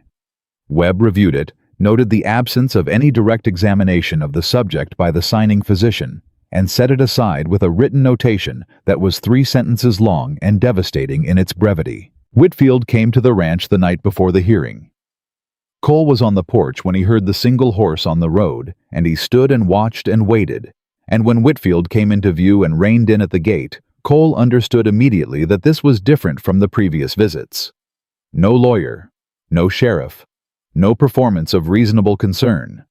Just Arthur Whitfield and the dark and whatever he'd decided to do with this last night before the thing became official and irreversible. Harlan. Whitfield didn't dismount. I want to speak to my wife. She's sleeping. Wake her. No. Whitfield sat his horse in silence for a moment. When he spoke again, the courtroom voice was entirely gone, and what replaced it was something Cole hadn't heard from him before, something stripped of strategy closer to raw. It was not an appealing sound. You don't know what you've cost me. I expect you'll tell me. 15 years, Whitfield said. 15 years of building something in this county. The courthouse, half the businesses on Main Street, the road north, the school. All of it carries my name somewhere underneath it. All of it exists because I made decisions and took risks and did the work when other men were still deciding whether to try. His voice roughened. And now, a woman who couldn't manage a household without falling apart is going to stand up in front of Aldous Webb and say I'm a monster, and everything I built is going to carry a different name underneath it. His. Cole looked at him across the fence. What name do you think it carries now, in the houses where women know what happened in yours? Whitfield was quiet. Your name is already on those walls, Cole said. You put it there. We're just making sure the rest of the county can read it. Something moved through Whitfield's face that was harder to categorize than anger. It had the quality of a man standing at the edge of something and looking down. Let me speak to Penny, he said. No. She's my daughter. The rawness in his voice sharpened into something urgent. Whatever else, she is my daughter, and I have a right. You have a right to your day in court tomorrow, Cole said. That's what you have. Penny. Whitfield raised his voice toward the house. Penny, come out here. The front door opened, but it was Grace who came out, not Penny wrapped in a shawl against the cold, and she stood in the doorway and looked at her husband across the yard with the same expression she'd used twice before reading him for the last time, now knowing it was the last time. Arthur, she said. He looked at her face still showing the last of what he'd done to it. For a moment, one unguarded moment, something happened in his expression that was not quite the calculation Cole had learned to watch for. It was something that might have been, in a different man, in a different life, the beginning of understanding what he was. Then it closed. You'll lose, Whitfield said. Webb can hear what he wants to hear. 12 people in a jury box are going to look at me and look at you, and they're going to know who built this county and who spent 4 years being treated for nervous complaints. His voice steadied back into the register. He knew best, the courtroom register, the one designed to sound like fact. Holt has 4 character witnesses who will testify to your instability. He has Ellison's documentation. He has people in this town who will swear on a Bible that you were never quite right, Grace, that Arthur Whitfield was a patient and devoted husband who did everything he could. I know, Grace said. He blinked. I know what you have, she said. I've watched you build it for 4 years. I watched you do favors and collect debts and make yourself indispensable to people who would do anything to avoid losing what you'd given them. She tightened the shawl around her shoulders. "But you don't know what I have. You searched the house twice, and you never found the floorboard. You listened for what I said to people, and you never heard the things I wrote down. You watched me very carefully for 4 years, Arthur, and you still didn't see me." Her voice stayed level and clear in the cold night air. "That's your problem, not mine." Whitfield's hand moved to his reins. His horse shifted under him. "Tomorrow won't go the way you think it will." "Maybe not," Grace said. "But Penny won't be counting sounds in a kitchen anymore. That's already done whatever happens tomorrow." He looked at the house for a moment at the lit window where Penny's small shadow was visible standing back from the glass, the way she'd learned to stand back from things watching. Then he turned his horse and rode back toward town without another word, and the sound of hooves on dry road faded into the kind of silence that followed things that were finished. Grace stood in the doorway until she couldn't hear him anymore. Then she looked at Cole. "He's going to fight tomorrow," she said. "I know. Holt is good, better than I think Webb realizes." "Webb's been at this 9 years," Cole said. "He knows what good lawyers look like." Grace nodded slowly, working through something. "The book," she said. "When they read entries in court, when Holt gets to ask me about them, he's going to try to make them sound like the record of an unstable woman obsessing over ordinary conflicts. He's done it before with other things. He takes a true thing and holds it sideways until it looks like something else. Then we make sure Webb reads the entries himself before Holt gets to frame them." Cole came down off the porch and stopped at the foot of the steps. "Pruitt will testify first. His report is clinical and unambiguous, and it comes from a man with no personal connection to you that Holt can exploit. Then Vera. Then Ruth." He looked at her. "You testify last. By the time you sit down in front of Webb, he'll have heard the same story from 5 different directions, and Holt will have spent all morning trying to poke holes in doctors and church-going women, and he'll be tired, and the jury will be tired of watching him try." Grace was quiet for the moment. "You've thought about this. I've had 5 days. You've been running strategy for 5 days while I was—" She stopped. "While you were talking to women in this town who needed to be talked to," Cole said. "That wasn't nothing, Grace. Vera Hutchins has 3 more signed statements in her desk from women who came to her in the last 4 days because they heard what you were doing, and they wanted to add their names. 3 women who saw things and said nothing, and have been waiting for somewhere to put what they know." Something shifted in Grace's expression, the particular shift of someone receiving information that changes the shape of what they thought they were doing. "I didn't know that. Vera wanted to tell you tomorrow morning. I'm telling you tonight because you need to sleep, and you won't sleep if you spend the next 6 hours calculating odds." Cole looked at her steadily. "You are not alone in that courtroom tomorrow. You were alone for 4 years, and you built something out of nothing. And you got yourself and your daughter out. And now there are 8 people lined up to stand beside you in front of a circuit judge." He held her eyes. "That is not a small thing." Grace looked at him for a long moment. The cold was real, and the night was real, and tomorrow was real, and all of it was present in her face without being hidden by any of it. "Cole," she said. It was the first time she'd used his given name, and they both noticed it. "When this is over, when the hearing is done, and Webb has ruled, and whatever happens has happened, what do you want?" He thought about the question seriously, because it deserved seriousness. He thought about 11 days of silence before a small fist knocked on his door. He thought about the 5 years before that, the years of chosen emptiness that had felt like peace, because he'd confused the absence of pain with the presence of something worth having. "I want to build a fence on the south pasture before winter," he said. "I want the barn roof repaired before the first snow. I want Penny to go to school in January, without counting the distance from the front door to the road." He looked at her. "And I'd like not to have dinner alone anymore if that's agreeable." Grace almost smiled. The almost was as good as the full thing, given what smiling still cost her. "That seems like a reasonable set of wants." I thought so. She went back inside. Cole stayed on the porch and watched the road for another hour, rifle across his knees, the way he'd spent 4 of the last 5 nights, while the wind worked at the corners of the house, and somewhere in the far pasture, Ajax moved and settled and moved again. In the morning, they would ride to town. In the morning, Grace Whitfield would sit in front of Aldous Webb and open the book that had lived under a floorboard for 4 years, and the truth that had been written there in secret would be said aloud in a room full of people, some of whom wanted it to be true, and some of whom needed it not to be, and some of whom were still deciding. In the morning, Penny would sit beside her mother and count the chairs in the courtroom, and the number of people in each row, and the seconds between question and answer, the way she counted everything, the way she had learned to measure a world that had not always been safe to simply live in.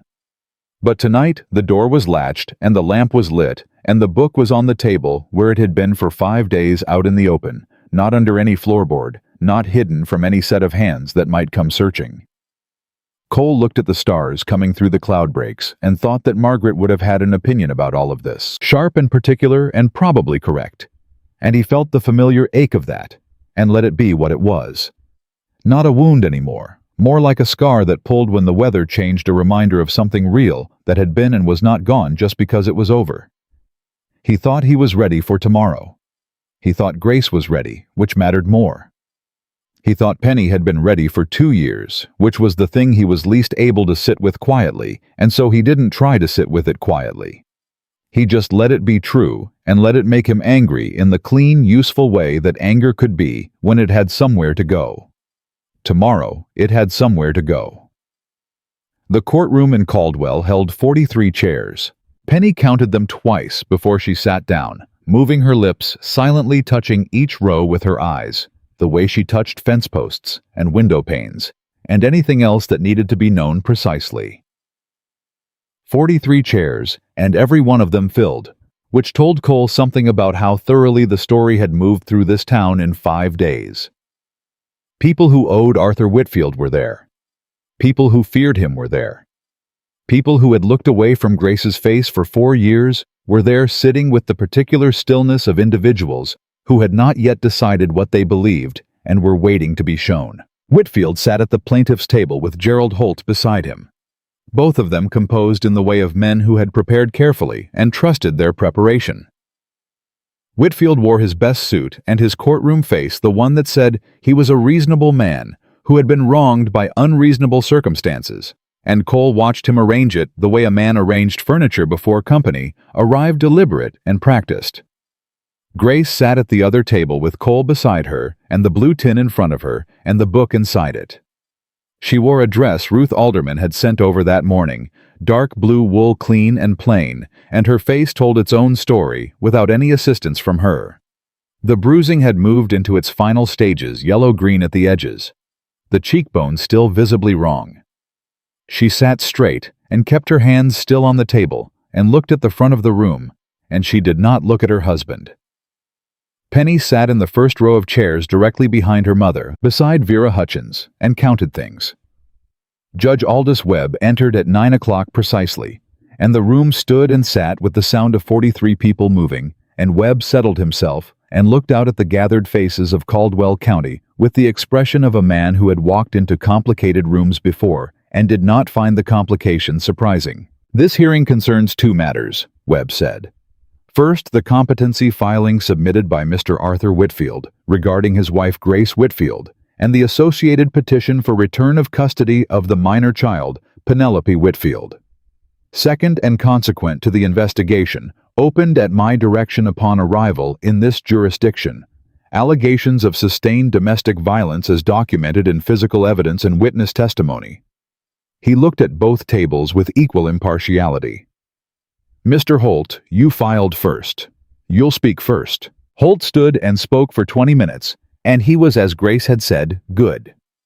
He was the kind of lawyer who understood that credibility was a structure built from many small pieces, and he placed each piece with care. He did not claim Whitfield was a perfect husband. He claimed he was a devoted one, dealing with a wife whose documented history of nervous episodes had created a pattern of misperception and crisis. He produced Ellison's signed statement. He produced a letter from a woman named Dorothea Craig, who had been Grace's neighbor before the Whitfields moved to their current house and who described in careful language 2 incidents of what she called Grace's confusion. He produced records from a physician in Denver who had treated Grace for anxiety in 1874 and whose notes used the phrase emotional volatility twice. It was a good structure. Cole felt Grace's hands tighten on the table beside him, and he said nothing. Just let her feel whatever she needed to feel about hearing her life described in those terms, and kept his face neutral. When Holt sat down, Webb looked at Cole. Cole stood. He was not a lawyer. He had said this to Webb the previous evening directly, and Webb had said that he was acting in the capacity of advocate for the petitioner in the absence of legal representation, which was permissible in circuit proceedings, and that the quality of advocacy was measured by the quality of evidence rather than the credentials of the advocate. Cole had taken that as permission to do what he did best, which was to be direct. "Dr. Samuel Pruitt," Cole said. Pruitt came forward and sat in the witness chair and read his medical report aloud in its entirety, which took 11 minutes. He did not editorialize. He did not interpret. He read the findings of a physician's examination in clinical language that described injuries with the cold precision of someone who had been trained to see bodies as documents and had learned to read this one clearly. 3 ribs. The cheekbone. The wrist that had healed wrong. The pattern of older bruising beneath the current injuries, layered like sediment, older damage visible under the new. Holt objected twice. Webb sustained neither objection. When Pruitt finished, Holt cross-examined him for 8 minutes and accomplished nothing because Pruitt's findings were physical. And physical findings did not respond to narrative pressure the way memory did. Vera Hutchins testified next. She was brief, specific, and implacable, describing 2 occasions on which she had wrapped Grace's injuries and the story she had been given and the story she had accepted and the reason she had accepted it, which she stated plainly as fear of Arthur Whitfield's influence over her business and livelihood. She said this without shame, as a fact about the county she had lived in, and when Holt tried to suggest she was motivated by a personal grievance against the judge, she looked at him with the 11-year patience of a woman who had run a business through a hard decade and said, "My personal grievance is that I was complicit for too long. That's the only grievance I'm carrying." Ruth Alderman followed her, then Helen Pruitt. Then one by one the 3 women whose names Vera had added to her desk drawer over the 5 days since Grace had walked into the mercantile and opened the book on the counter. 3 women who had seen things and said nothing and had been waiting, as Vera had said, for somewhere to put what they knew. Each one sat in the witness chair and said their piece in their own voice with their own particular weight behind it, and then sat back in the gallery, and the structure Holt had built in his opening 20 minutes did not collapse exactly, but it shifted the way a wall shifted when the ground underneath it moved.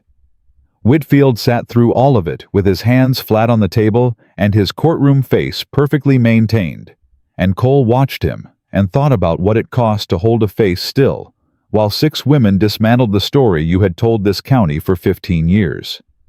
Then Webb said, "Mrs. Whitfield."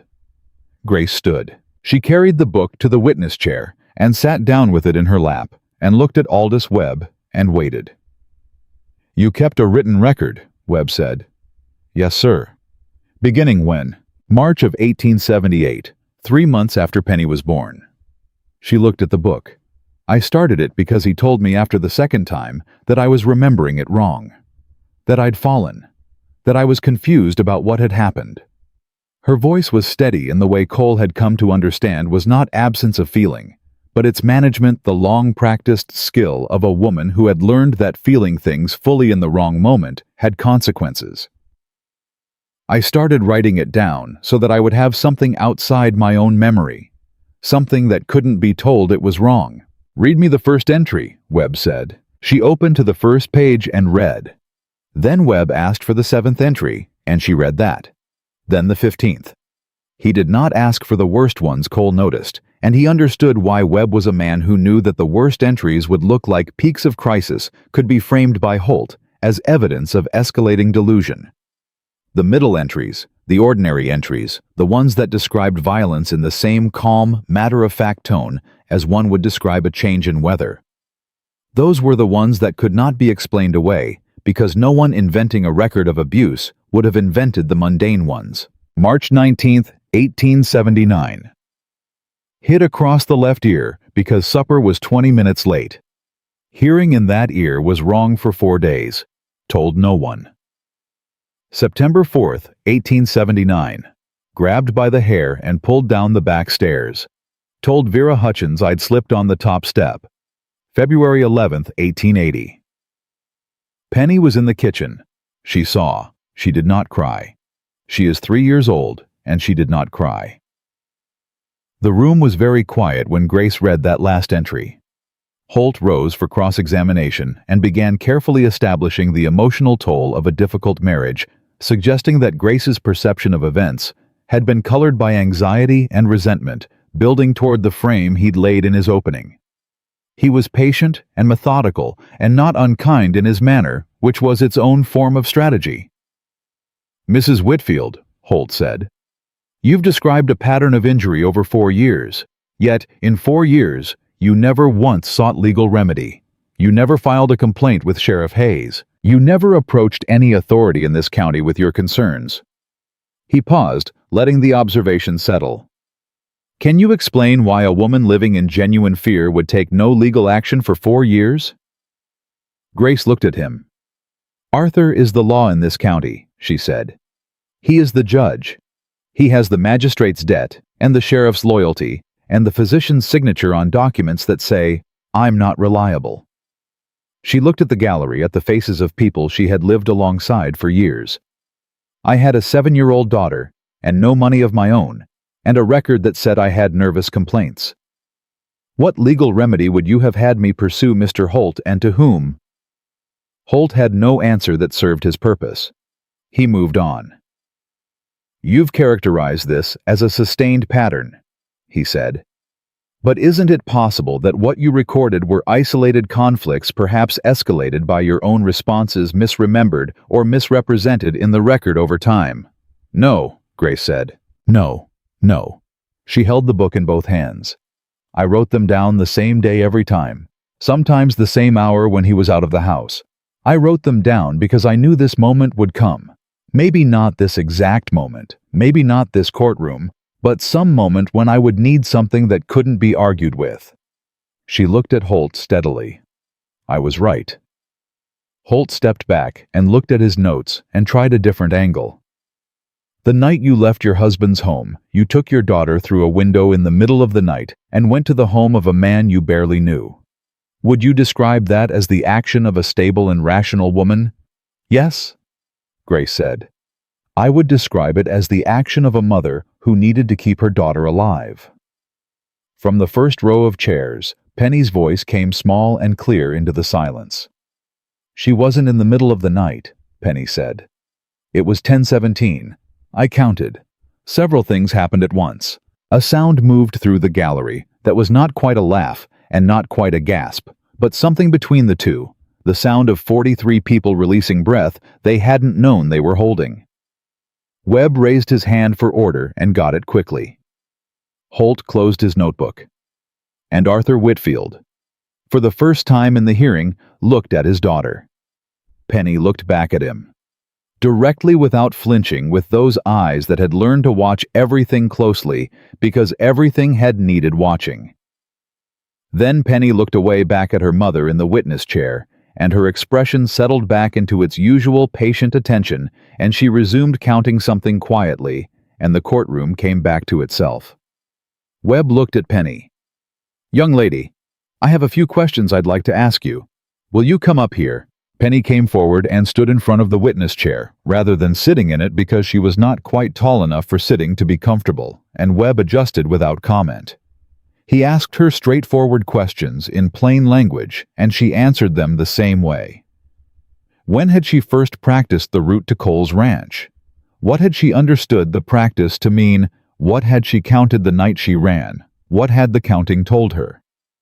She answered each question with the same matter-of-fact precision she used for arithmetic, and the answers were not dramatic, and they did not need to be. Penny, Webb said at the end. Do you want to go home with your father? No, sir. Why not? She thought about it for a moment, which was itself an answer of a kind, a 7-year-old who had to think carefully before answering a question about whether she wanted to return to her father's house. Because Mama won't be safe there, she said finally.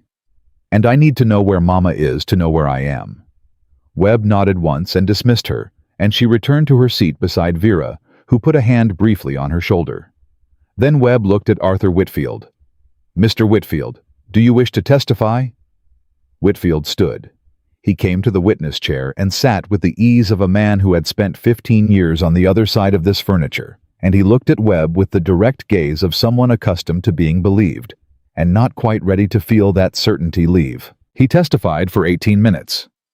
He described a marriage strained by his wife's instability, his attempts to seek treatment, his patience, his devotion. He described the night Grace left as a crisis born of confusion, his daughter's removal from the home as the act of a man who believed he was helping. He spoke about his record in this county, the buildings and roads and businesses, the 15 years of service.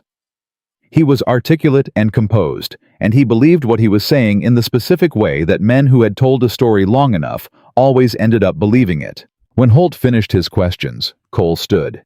He had one question. He had thought about it the previous night on the porch, and he had understood the way you understood certain things in the dark, that the hearing had gone as well as evidence could make it go, and that now it came down to the simplest possible thing, which was a man's response to a fact he could not have anticipated, was documented. Mr. Whitfield, Cole said, on November 19, 1880, your wife recorded that your daughter hid in the kitchen pantry for the duration of an incident and was found there 40 minutes later, still hiding. He held the book open to the entry. What was Penny hiding from? Whitfield looked at Cole. Something happened behind his eyes. Not guilt. He was past guilt, but calculation. The rapid assessment of a man determining whether denial or deflection cost more in this room at this moment. He chose deflection. My wife's record of events is not reliable. She was 4 years old, Cole said. What was a 4-year-old child hiding from in her own kitchen pantry for 40 minutes? Holt objected. Webb overruled it without looking up from his notes. Whitfield said nothing. No further questions, Cole said, and sat down. Webb called a recess of 30 minutes. Cole sat with Grace at the table while the room emptied around them, and Penny came through the gate in the railing and pressed against her mother's side, and Grace put her arm around her daughter and held her there. Neither of them speaking, both of them doing the thing that people who had survived hard things knew how to do. They waited, and they were together while they waited. And that was enough for right now. Webb returned at the end of 30 minutes, and the room filled back up and settled into the particular silence of people about to receive something they could not undo. I have reviewed the documentation presented in this hearing, Webb said without preamble, without performance. I have heard testimony from 6 witnesses for the petitioner, 2 witnesses for the respondent, the minor child and the petitioner herself. I have read 47 entries in a personal record maintained over 4 years. He looked at Whitfield. I want to address the competency filing first. Whitfield's hands pressed flat to the table. The competency filing is dismissed, Webb said.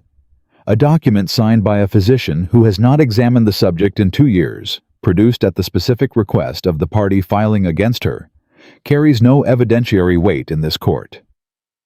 More to the point, the testimony and documentation presented today constitute overwhelming evidence that Mrs. Whitfield's perceptions of her own life are accurate, detailed, and confirmed by multiple independent witnesses. She is not confused. She is not delusional. She is a woman who has been told she is confused and delusional by a man who benefited from her believing it. He paused. That filing is dismissed, and I am noting in my record that it was filed in bad faith. Holt opened his mouth. Webb looked at him, and Holt closed it. On the matter of the petition for custody of the minor child, Penelope Whitfield custody is granted to the mother, Grace Whitfield, effective immediately. Mr. Whitfield is prohibited from contact with his wife or daughter without court sanction until the criminal matter is resolved. Webb set down his pen. On the matter of the criminal inquiry, I am referring the documentation collected in this hearing to the territorial prosecutor with a recommendation for charges of sustained assault, which in my review of the record represents the appropriate characterization of what occurred in the Whitfield home over 4 years. Sheriff Hayes will take Mr. Whitfield into custody at the conclusion of this hearing, pending arraignment. The room moved. Not with sound exactly, but with the physical reality of 43 people processing something at the same time, the shift of bodies and breath that happened when a thing that had been one way for a long time became another way. Whitfield stood. His courtroom face was finally and entirely gone, and what was underneath it was not the raw thing Cole had seen glimpses of, but something smaller, a man who had built his sense of himself on a structure that was no longer standing, looking at where it had been. Hayes came forward from the side of the room. Whitfield looked at the sheriff, the man who had carried his water for 12 years, who had sat his horse in front of Cole's porch and said domestic situations, and Hayes met his eyes and then looked away and put his hand on Whitfield's arm, and Whitfield allowed himself to be led out. The room erupted, then the contained sound of 43 people deciding they were now permitted to react, and in the middle of it, Grace was very still. Cole looked at her. She had both arms around Penny, who had come through the railing and pressed against her mother when the ruling was read and had not moved since. Grace's face was doing several things at once, none of them fully expressible, and Cole did not try to name them. He just sat beside her and let the room be loud around them and let her have whatever she was having without requiring it to look any particular way. After a moment, Penny looked up at her mother. 43 chairs, Penny said. And every one of them was on our side at the end, even the ones who came for Papa. She considered this. I think that's a good number. Grace laughed. It came out broken at the edges, half dissolved by everything that surrounded it. But it was real, and it was hers, and it was the freest sound Cole had heard from her in the 11 days since a small fist had knocked on his door in the dark. That's a very good number, Grace said. The weeks that followed had the quality of ground settling after long pressure. Whitfield's arraignment moved through the territorial system with the momentum of a case built from 4 years of documentation and 8 willing witnesses, and Holt, who had a lawyer's instinct for losing positions, negotiated a plea that kept the proceedings from requiring Grace to testify again in a criminal proceeding, which was the one mercy the process offered her, and she accepted it without guilt. The county found itself gradually in the process of remembering who it was, without Whitfield at its center. Some businesses struggled without the credit lines he'd controlled. Some people left. Others stayed and discovered that the town worked differently, than it had more slowly in some ways, and more honestly in others, which was an exchange most of them decided they could accept. Vera Hutchins organized what she called a practical society, which met on Tuesday evenings above the Mercantile, and which was nominally about charitable works and was in practice about making sure that what had happened to Grace Whitfield was the last time something like it happened in this county without anyone speaking.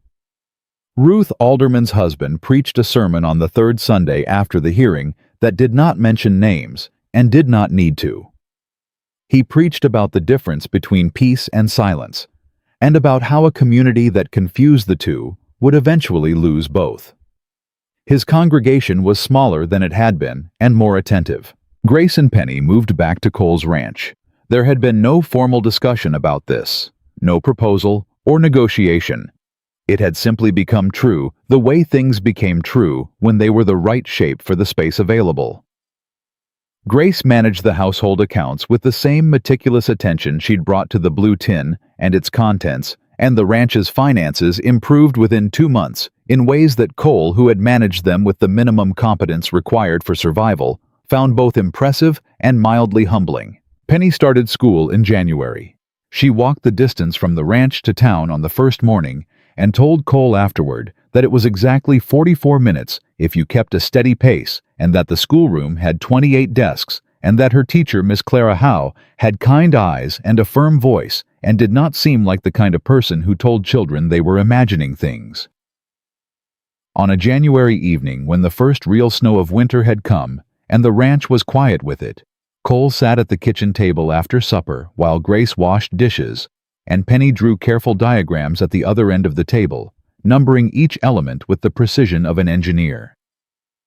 "What are you drawing?" Cole asked. "The route," Penny said. She didn't look up. "From here to town, and from town to Miss Howe's school, and from the school back here. All the distances and the turns." She made a small notation. "I'm making a map." "You don't need to know the route like that anymore," Grace said from the basin, her voice easy. "You're not running anywhere." "I know." Penny added another number to her diagram. "I'm making it because I want to know the shape of where I live, not for running, just for knowing." She looked up at Cole. "Is that all right?" Cole looked at this child who had counted her mother's sounds in a kitchen for 2 years, and practiced an escape route at 5 years old, and run barefoot across 3 miles of dark country, and stood in a courtroom and told a circuit judge the precise time she'd left her father's house and the exact number of sounds that had preceded her leaving. "That's more than all right," he said. Penny returned to her map. Grace dried her hands on her apron and came to the table and sat across from Cole, and looked at the map taking shape under her daughter's careful hand. The roads and distances, and landmarks of a life that was being learned now, not as terrain to flee across, but as home to inhabit. The measurements of safety rather than the mathematics of escape. Outside, the snow came down in the way of serious snow, the kind that committed, and the ranch settled into the warmth of its own walls, and Cole looked at the two of them across the table. The woman who had written 47 entries in secret, and carried them out of a burning house under her arm, and the child who had counted her way through the dark to a lit door and knocked and understood in the particular way that men who had been empty a long time understood abundance when it finally arrived that what was in this room was everything. The counting had not stopped. It would probably never stop entirely, because counting was how Penny understood a world she had needed to survive, and the habit of survival ran deeper than safety could reach in a single winter. But the numbers meant different things now. They measured maps instead of exits, distances between places she was going rather than distances between herself and somewhere safe. Grace had stopped counting the days between violence. She counted other things now. The weeks since the hearing, the entries in the account book, the names of the women who came to Vera's Tuesday meetings. The slow accumulating evidence that the world she was building was solid enough to stand on. And Cole, who had once counted 11 days of silence as a kind of achievement, had stopped counting silence altogether. There was too much else to count. Too many evenings like this one, warm and ordinary, and entirely without the quality of waiting for something bad to arrive. A 7-year-old girl had run 3 miles in the dark and knocked on a door that opened, and from that single act of desperate trust, the whole shape of things had changed, not easily, not without cost, not without the particular damage that came from fighting for truth in a county built on the comfortable lie, but changed fully and permanently in the way that things changed when the people who needed to speak finally found somewhere to put their voices. Penny looked up from her map and counted the candles on the table 1 through 3, and announced that 3 was a good number for a winter evening, and Grace said it was indeed.